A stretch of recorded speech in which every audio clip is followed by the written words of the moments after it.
All right, 12:02. We'll go ahead and get started.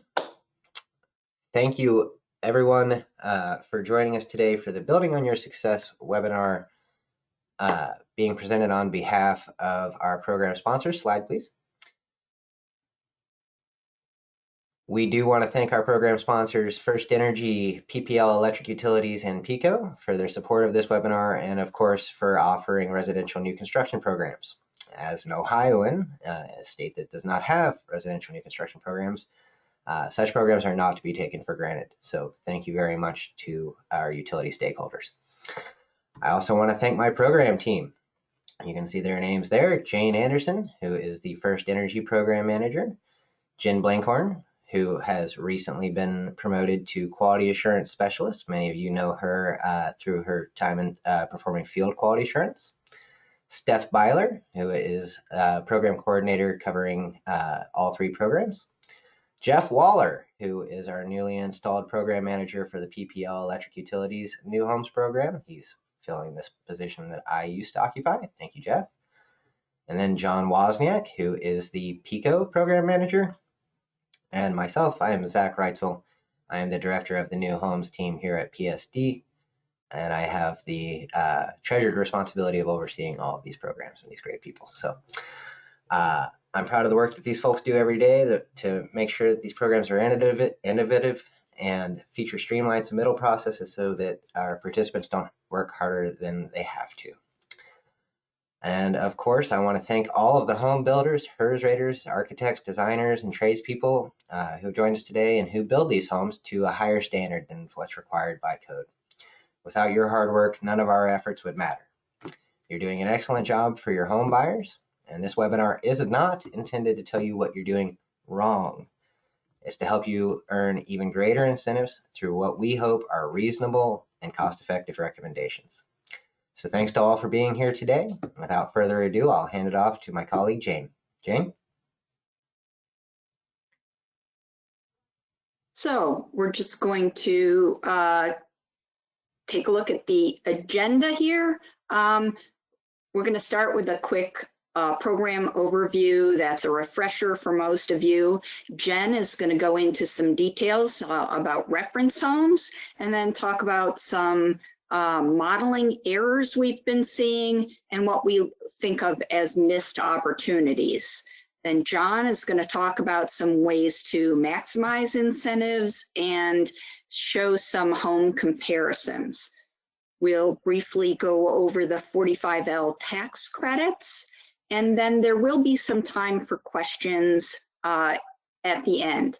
If you have any questions as we go along, please put them in the chat and we'll try to pick those up as we go along. If not, we'll catch them at the end. Next slide, please. So most of you are familiar with the program overview, but we want to do just a quick run through. All homes must have a HERS rating. That means in REM rate 16.3.4 or later. We are accepting Ecotrope ratings in FirstEnergy and PECO, and soon we hope for PPL, and those need to be in Ecotrope 4.1.1 or later. The qualification is based on savings over code, and the incentives are based on the kilowatt hour savings compared to a reference home. And if they're Energy Star qualified homes, there is an additional 5% or 5 cents per kWh. Next slide, please. And so PECO homes qualify at 10% savings over code or Energy Star. FirstEnergy and PPL qualify at 15% savings over code. And for those of you participating in UGI gas, although we're not really talking about that today, that is also 15% savings over code. All the electric programs are incentivized at 30 cents per kilowatt hour or 35 cents if they're Energy Star 3.1 certified. just a couple of additional things. First Energy pays an additional 3 cents per kWh for homes that qualify as low income. And both First Energy and PECO have a $50 incentive for smart thermostats. The caps on the incentives do vary from program to program. All the details are on the program websites, but if you ever have any questions, just reach out to us and we can give you all the specifics on that. And next, I'm going to just turn it over to Jen to get into some of the nitty-gritty of reference homes. Thanks, Jane. So as Jane mentioned, our incentives are based on kilowatt-hour savings compared to a reference home. But first, what even is a reference home? We talk about new reference homes when we asked all of our raters to start submitting in the newest version of their software that they were using, and that is because of its link to our savings and how we calculate it. At the most basic level, a reference home is a comparative tool based on a predetermined set of parameters that is then incorporated into the modeling software, and we use it to calculate things like the HERS index or kilowatt-hour savings. As an example, I wanted to highlight the HERS reference home because the HERS index is something that many of you are either familiar with or have at least heard of, and how we get the HERS index is largely based off of what is outlined in the HERS reference home. The HERS reference home is a very fundamental tool used in modeling software, and please just note that when I'm saying reference home, it's not an actual home that exists, it's just a set of inputs relating to the features of a home, and those features for the HERS reference home are specifically outlined in Standard 301.19. And then in Standard 301.19, Table 4.2 is where all of the details pertaining to the HERS reference home are outlined. And when you're looking at this table, I'd like to point out two very important identifiers. You have on the left the energy rating reference home highlighted in yellow. On the right, you have the rated home highlighted in purple. And these two terms represent the comparison that's taking place. The rated home refers to the house that is being assessed and manually inputted into the software by the rater. And once the rater has input those details of the rated home into the software, it is essentially cross-examined to that of the reference home, specifically the parameters outlined in the standard. So reference home details are already incorporated into the software. The rater does not need to input those details. And ultimately, once the rated home is compared to that of the reference home and a bunch of behind-the-scenes calculations are performed, you're left with the HERS score. And one of the important things to note about the HERS reference home is that it is never going to change. These details will always be the same, and that's what allows for the HERS index to be a legitimate means for assessing homes over the span of time. And if we change the reference home for the HERS score, we'd have to reassess all homes that had previously been given a HERS score. And what allows for us to do that is the code that the HERS reference home is based on. So the parameters outlined in Standard 301 are based on 2006 IECC. If a home received a HERS score, a HERS index of 100, it would be similar to that of a home built in based on 2006 IECC. And when we think about that, we can start to understand that if you have a HERS score that's lower than 100, the home is very likely being built to a higher standard. But here's the catch. We do live in an ever-changing world, and we have to respond to those changes, to those improvements in standards. And so one way that we can do that, even though we cannot change the HERS reference home, is we can incorporate what's called a custom reference home. So if we go to the next slide, I have some details outlined here about our custom reference home for our PA programs. And we can use this custom reference home to calculate the savings. And this is what incentives are based on, like Jane mentioned. And this reference home is different than that of the HERS reference home because we can adjust based off of code that continues to come out. And it won't directly change the HERS index. It will, it's a completely different reference home. And so the way that you can find the information about this one, so with the HERS reference home, you were looking at standard 30119. For our PA custom reference home, you can go into REMRate or Ecotrope and run the following reports. You can do the PA savings report as the building selection, and then having building file report as your selected report. And you can see on the right, that's what the report would look like. And similarly, you can run the report in Ecotrope by making the following selection, the savings reference home summary. And in here, you'll find those details about the reference home more specifically. There's a lot of details that go into a home. So if you want to dive into that, that's where you can find that information. This is based off of 2015 IECC with PA-TRM 2019 modifications.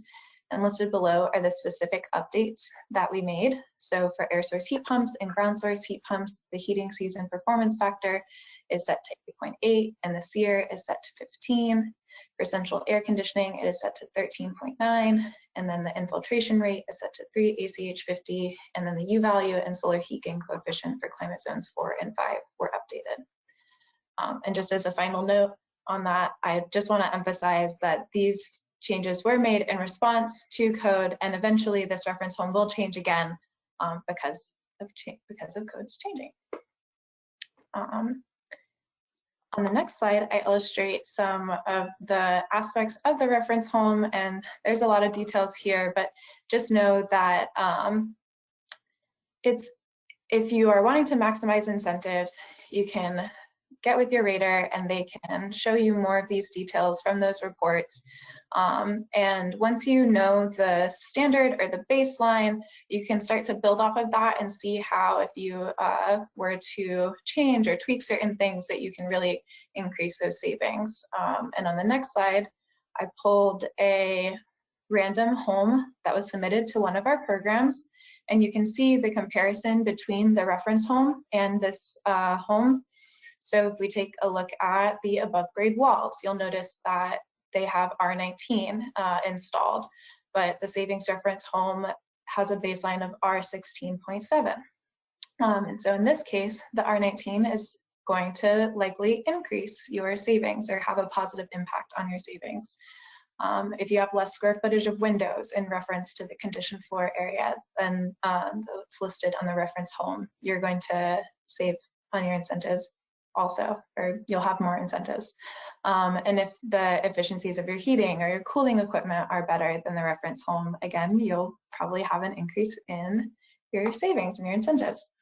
But then let's say you have a domestic hot water heater that doesn't quite have as good of efficiencies as what's listed in the reference home. That can decrease your incentives. There are other things that might be the same as the reference home and won't have that much of an impact, or some things might kind of be middle ground and might not be what you want to focus on as much as, say, increasing the efficiency of your HVAC equipment. Ultimately, builders can work with their raters to understand this in a bit more detail, but if we move on from reference homes and go into the field, there are some common modeling errors that we are going to highlight and just explain how those can have an impact on your savings as well. When it comes to modeling, it is the responsibility of the rater to ensure that what's present on site at the time of inspection is being modeled accurately, but we are human and things happen along the way. And so with some of these common modeling errors that we're highlighting, these are just the ones that we see most frequently. Starting with HVAC systems, these can have a very notable impact when it comes to heating. What we're looking at most is the default EAE, or electric auxiliary energy, and versus the actual EAE. In the software, you are given the option to select the default box, and you are allowed to do that. It's not something that is not allowed. And the field will auto-populate in the software with a calculated number, and this number is typically lower than that of the actual EAE found on the AHRI certificate. And in this randomized selection of 5 homes, we compared the default versus the actual, and it was found that on average, the difference in kWh per year savings was 276, meaning that for each of these homes, if the model had not selected the default EAE and instead went with what's listed in the AHRI database, the homes would receive that amount more in savings on average. So that's something to keep in mind. You won't get counted off for it, but it can increase savings when utilizing the actual EAE. When modeling air conditioning systems, there are 2 similar but slightly different ratios. This is kind of going to be a theme with some of these models. Lots of similar but slightly different situations. For cooling, we have SEER2 versus SEER. SEER stands for Seasonal Energy Efficiency Ratio, and SEER2 stands for the same thing, but with the 2 at the end. And SEER2 was introduced by the DOE in an effort to more accurately reflect real-time conditions. And so the SEER2 and the SEER are going to be slightly different numbers due to those slightly different calculations. But ultimately, you can see both of these numbers applying to one system. It's just that in some of our softwares, you can model SEER2 and in others you cannot. So when using SEER2 and working with the software that allows for that direct input, you should go ahead and use SEER2. And then if you're using a software that doesn't allow for SEER2 input and you have SEER available as a value, you should use that value. But if you have SEER2 and you're using a software that does not allow for you to model that number, there are conversion tables available for you to calculate what the SEER value would be. We encourage you to please use this. Moving on to domestic hot water, again, similar but different values. You have energy factor versus uniform energy factor. They are not the same and can't be used synonymously, even though sometimes the variation might be small, sometimes the variation can be larger. And when using AHRI, you'll be provided with the uniform energy factor. And if you're using a software that does not allow for this input, you'll have to use a UAF to EF conversion table to find that energy factor value. And it depends also on the fuel type and if it is a storage or an instant water heater or a heat pump water heater, that will impact that type of conversion as well. But then also just really in general for any HVAC systems, being keen to whether or not it is a natural gas versus an electric system and ensuring that the model is accurately reflecting that, that kind of error can have a significant impact on your savings. Moving on to appliances, a few more common modeling errors we see relating to appliances. And it should be noted that the only event in which you're using a default number for appliances is if it's not installed on site. As an example, the HERS default for a washer is 400 kWh, and for the dryer, 3.01 CEF. And that is based off of what kind of software you're using, but basically, at times the default is not going to be as efficient as what's actually installed on site. And so if you're able to use, and if the equipment has been installed, we really encourage you to use those numbers as opposed to the default. Foundation walls, this one is a unique scenario, but notable. Specifically what we're looking at here is adiabatic walls or common walls that are in the foundation. So you have a townhome and the basement is conditioned, and sometimes we will see these common walls be modeled where the inside is the conditioned basement, and instead of it, the other side being that other conditioned space of the unit next door, it's being modeled to the exterior or the ambient. And when you make that adjustment and you change it so that it is conditioned spaces on both sides as opposed to conditioned versus ambient, it can have a little bit of an increase on your savings, but it does also increase the savings over code. So you'd go from 30% savings over code to 32% savings over code. And that is pretty notable. It could sometimes take you from not qualifying to qualifying. So if you are a builder or a rater who's working with a lot of townhomes with conditioned basements or just dwellings that share space, check that out and make sure that you are getting those extra points in there for the ambient versus adiabatic spaces. And finally, lighting. I understand that you can't always be there when 100% of the lights are installed at the time of inspection. And in the event you are modeling a home that's not 100% LED because you weren't able to confirm 100% LED at the time of inspection, just know that that will have a significant impact on your savings. And if possible, try and get confirmation, get photos from your builders, and really get those extra points for the LED. 100% lighting. Okay, really quickly, windows and orientation. Reference home, the fixed, it's fixed 15% of conditioned floor area equally distributed along 4 cardinal compass orientations. So if you are on site, making sure that your windows and your orientations are being accounted for, that can have an impact on your savings. Mechanical ventilation can also have a dramatic impact, and it should be noted that when you're on site, the rater or RFI should be verifying not only the ventilation type and flow, but the frequency at which the fan is running and the wattage or the nameplate with the model number. So wattage can be determined later on, but to satisfy dwelling unit ventilation requirements, mechanical ventilation can only be modeled if the system is set to run continuously or is equipped to operate on a programmed timer. Humidity sensing, auto sensing, and 0 minute per hour runtime will not be accepted as mechanical ventilation. And if you're going from modeling that system to not modeling that system, that can really have an impact on your savings. And then finally, if you're going to be performing duct testing at Ruffin, please note that you have to use the total leakage value for both.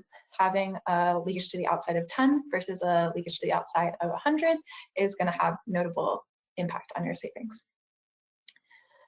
All of this does add up, and when we looked at all the homes that received quality insurance inspections last year, an average difference of 238 kilowatt hours per year, a year per home was found.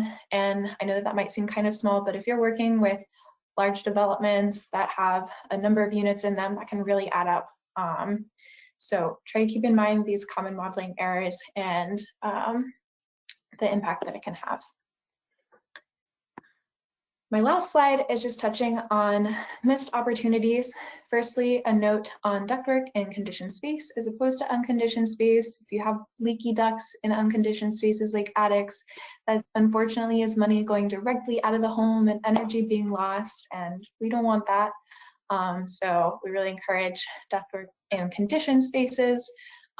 Secondly, when insulation is being installed on site, like any other product, there is a way that manufacturers outline how to install the product. And for insulation, you're supposed to be receiving a grade 1 installation. If you're not receiving that grade 1 at your sites, you have a right to know like what you're missing out on. And grade 1 insulation is defined as no more than 2% of the total insulated area being compressed or containing gaps and voids. And then when it goes to grade 2, that's 15% of total insulation being compressed or containing gaps. And then anything after that is grade 3. You can find more information about that in Standard 30119, Appendix A, if you'd like. But ultimately, these 3 levels of grading exist because it's understood that insulation might not be installed as grade 1, but it's imperative that if you're paying for that grade 1 insulation, you're getting that grade 1 insulation. So additional note about grade 1 insulation: if you're going for Energy Star homes, grade 1 insulation is a requirement. And for that matter, if you're interested in Energy Star homes, please reach out to your rater, find out more information, find out what kind of incentives are available because they're out there. And on that note, I'm going to turn it over to John to talk more about maximizing your incentives. Yeah, thank you, Jen. Good afternoon, everyone. So now we're going to touch upon how to maximize incentives using scenario modeling. And scenario modeling is exactly what it sounds like. I'm putting on my builder hat. What if we purchase this piece of equipment versus that piece of equipment? Your friendly rater can tell you, what your rebates will look like by swapping out equipment, in the building model.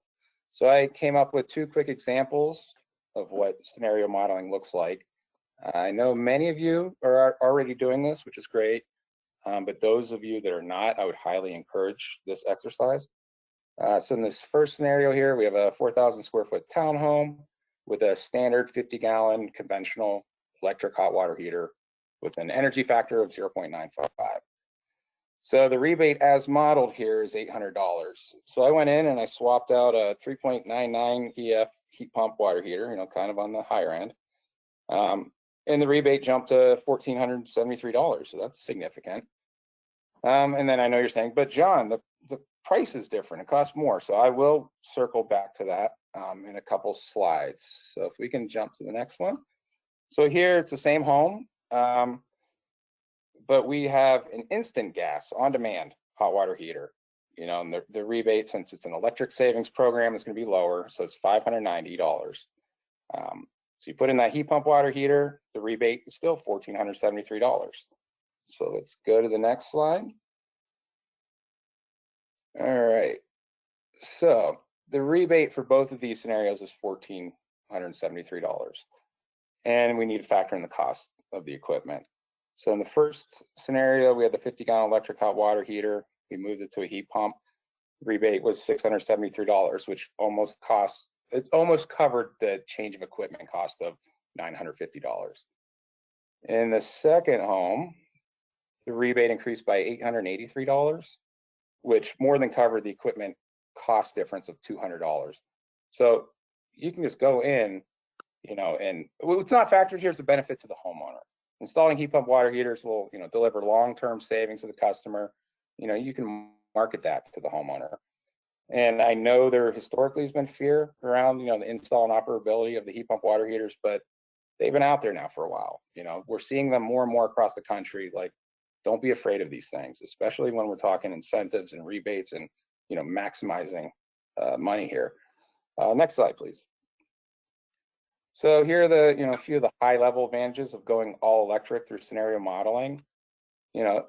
Going all electric will increase the kWh savings for utility programs because you're electric to electric, you're not comparing gas to electric. So it's going to increase incentives through all the, electric utility programs in Pennsylvania.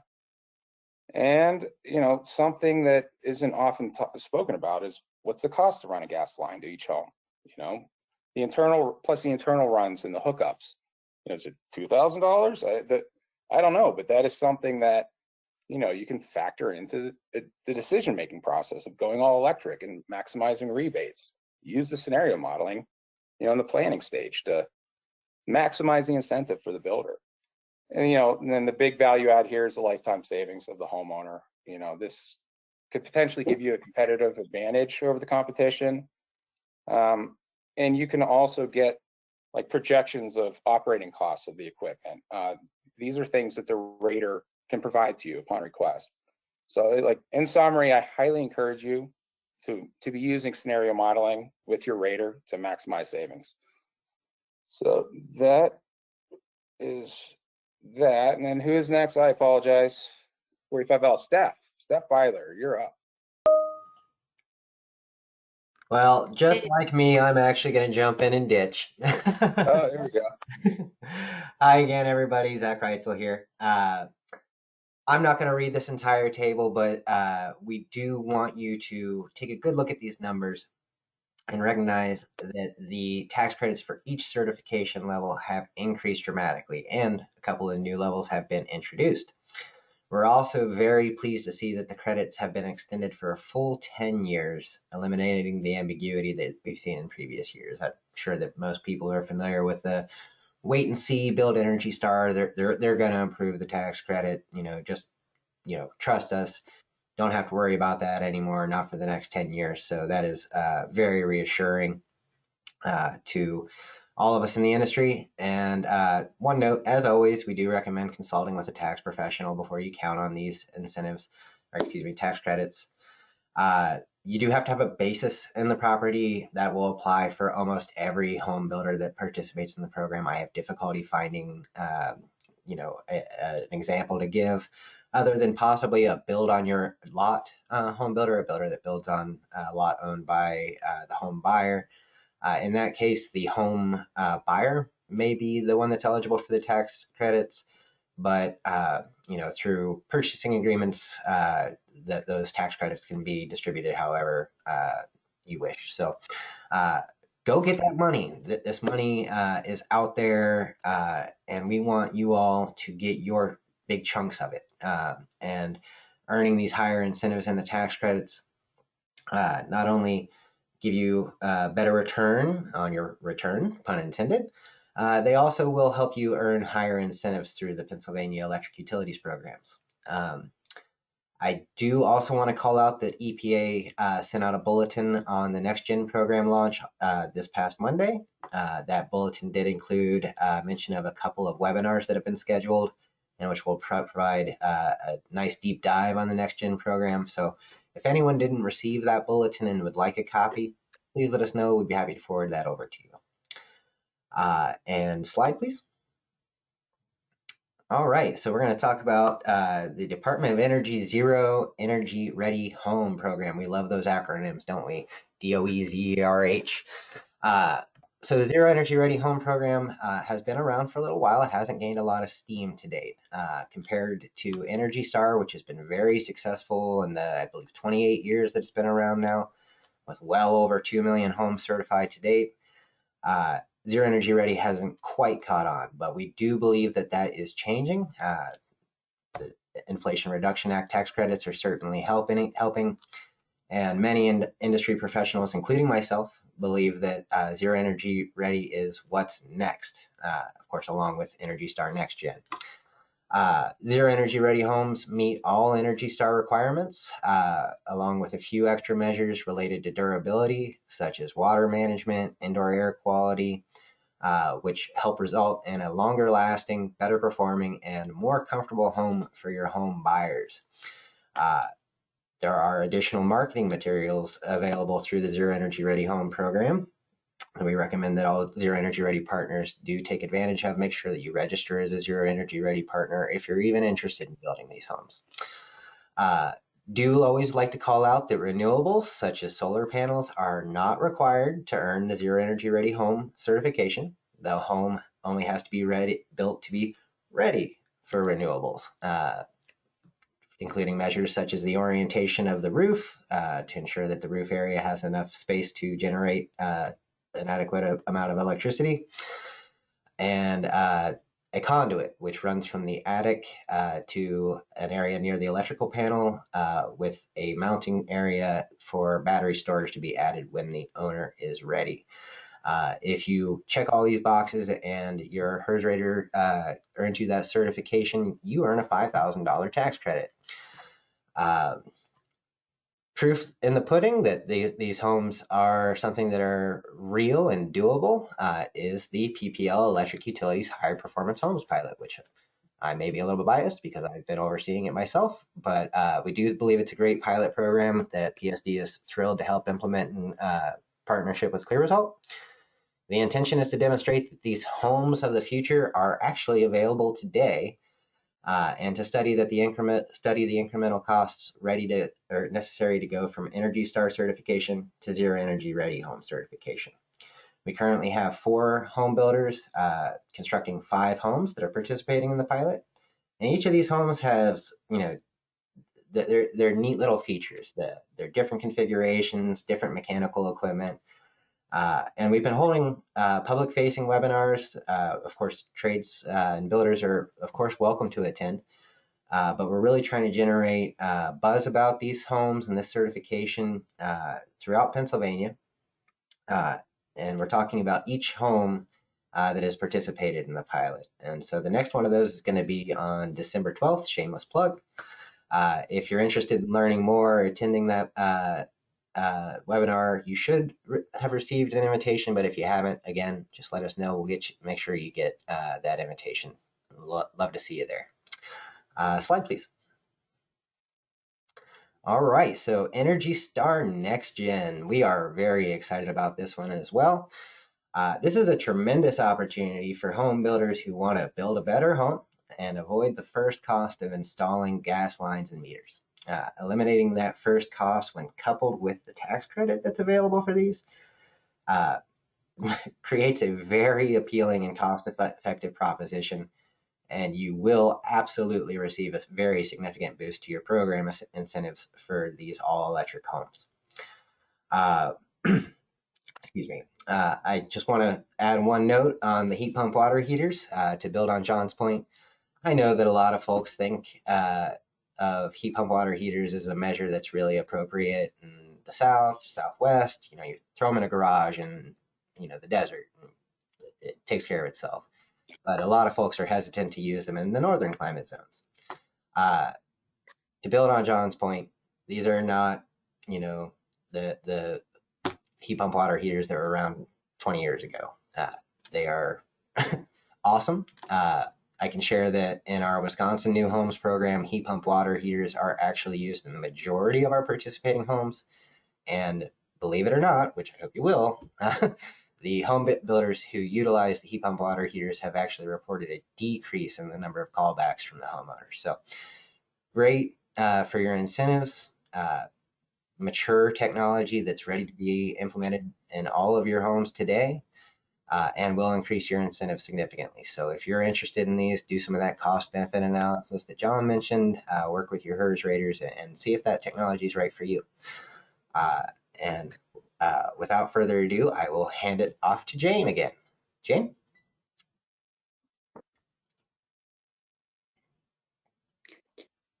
Just to summarize here, just to wrap up, builders, we want to thank you for your participation in the program. We continue to see more builders join the program, and those of you who are participating are increasing your incentives. So we appreciate that. Just a reminder, your raters have valuable expertise. Please take advantage of it. And as Zach said, if you're considering possible upgrades, model the possibilities, see how that's going to impact your savings. Next slide. And raters, you are the heart of this program. We couldn't do anything without you. Thank you. You're doing a great job bringing more builders into the program, bringing builders up to code and beyond. And if there's anything that we can do to support you, you should be letting us know, please. Anything we can do for you, we want to do that. Now we have some time for questions. Yeah, and Jane, we do have one question/comment that has been entered so far. Do encourage anyone who has any questions, now's the time, get in the chat, let us know. The first comment that we have is that we might want to mention that Indoor Air Plus, Energy Star Indoor Air Plus is a prerequisite for Zero Energy Ready Home certification. That's the indoor air quality measure that I alluded to, but should have been more specific. So thank you for that. I believe that Indoor Air Plus is a selling point, especially these days. Families, retirees, just about every buyer segment is concerned about indoor air quality and what's in the air that they're breathing. So increased filtration and the other steps that are measures that are required to achieve Indoor Air Plus, frankly, they're going to help you. They're going to be points on which you can differentiate yourself from your competition and help increase the appeal of your homes to the potential buyers. Anyone with breathing sensitivity. And prevent callbacks. Yes, we know our home builder audience definitely loves to avoid those callbacks. So thank you very much for that comment. Great point to call that out. Any other questions or concerns?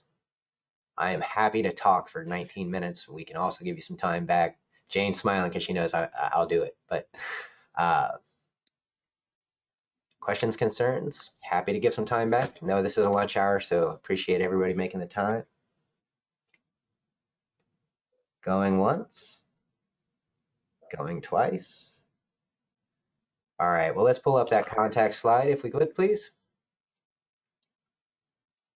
I think there's another one after, right? Yeah, there we go. All right. So any questions pop to mind, which my mind is moving slowly today. Feel free to reach out. Please do contact us. We love to hear from you. As Jane mentioned, we love feedback. We're proud of how our programs are designed. We're proud of the results they're bringing in, but there's always room for opportunity for improvement. So, let us know if you think we could be doing better. We'd love to hear from you. If you would like that bulletin on Energy Star Next Gen, if you would like information on Zero Energy Ready, if you would like an invitation to come hear me talk some more about the PPL Electric Utilities Pilot, High Performance Homes Pilot, any of these contacts, let us know and we'll get you all set up. I imagine we'll be sharing this slide deck with the participants. Is that accurate? That is correct. Everyone who has registered will receive a copy of this slide deck. We will try to have that out today. And yeah, unless there's anything else, not seeing any more questions. Oh, hold on. I think we got one more. Have we had any questions about retroactive 45Ls? I have not had any questions about retroactive 45Ls. I would recommend consulting a tax professional on those. I've heard both ways, that they can be earned and that they can't. So that's a question that I try to avoid. I'm not a CPA, and so I don't want to give bad advice there. Thank you. Each utility is going to have different lengths of how far back retroactively we can accept a home into the program as well. So reach out to your program manager, and we can help you out there. Yeah. And one more note, your HERS raters, I know that we touched on this quite extensively, but your HERS raters, they are more than just the folks that do the HERS rating for you and unlock these incentives. That's awesome that they do that, but they're also building science professionals that can really help you increase, the performance of your home, the value of the home, eliminate those callbacks, and just give you really great advice. So make sure that you're utilizing them. Thank you for the comment. Glad that we were able to address CR2. That one took me a minute to wrap my head around as well. So glad that we were able to field that. Thank you very much. All right. Before I bore you all to death, I hope that you enjoy the rest of your lunch hour. Thanks so much for joining us today, and enjoy the rest of your days. Thanks, everyone.